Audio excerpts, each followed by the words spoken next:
तो बाबा साहब ने कभी सोच के काम नहीं किया, सबके लिए काम किया है। शिवाजी महाराज ने सबके लिए काम किया है, महात्मा फुले ने सबके लिए काम किया है।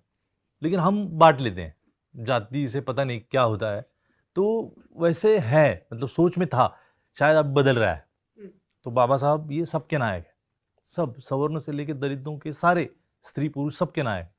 लेकिन शायद पहले ये बात हजम नहीं होती थी। तो मैं जब तस्वीर लगाया तो मेरे पिताजी को शायद वैसे ही लगा होगा कि ये हमारे नायक है ही नहीं, और कुछ तो टैबू बात बना रखी है या रखी थी बाबा साहब के बारे में। तो मैंने बहुत झगड़ा किया, और मैंने तब कहा था कि आप, वो कहते थे कि मैं ये फ़ोटो को बाहर फेंक दूंगा। तो मैं कहता था कि आप ये फेंको, मैं आपकी सारी बाकी जो फ़ोटो हैं भगवानों की ये सब फेंक दूंगा। तो फिर उनको पता चला। और आप 10वीं में पढ़ते तब? मैं 10वीं फेल था तब, हाँ, मतलब पढ़ता, कोशिश कर रहा था कि फिर से पास हो जाऊं। और फिर धीरे धीरे बात करना शुरू किया। मुझे पता चलता था कि पिताजी ज़्यादा समझते नहीं, जानते नहीं, और वो वहीं से मैंने संयम भी थोड़ा पाया था कि बात करो। फिर जब मूड अच्छा रहता था तो मैं बात करता था। तो आपको पता है, आप जब छोटे थे तो आपको कैसे, आपके साथ कैसे बर्ताव होता था।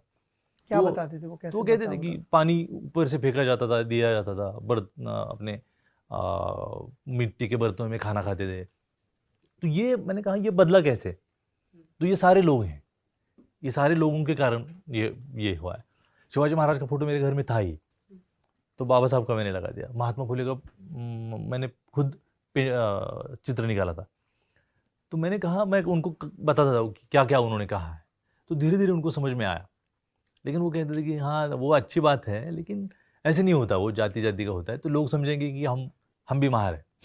तो मैंने कहा कि ये कैसे होगा? तो आप गांधी जी का फोटो घर में है, तो मतलब आप कौन होते हो?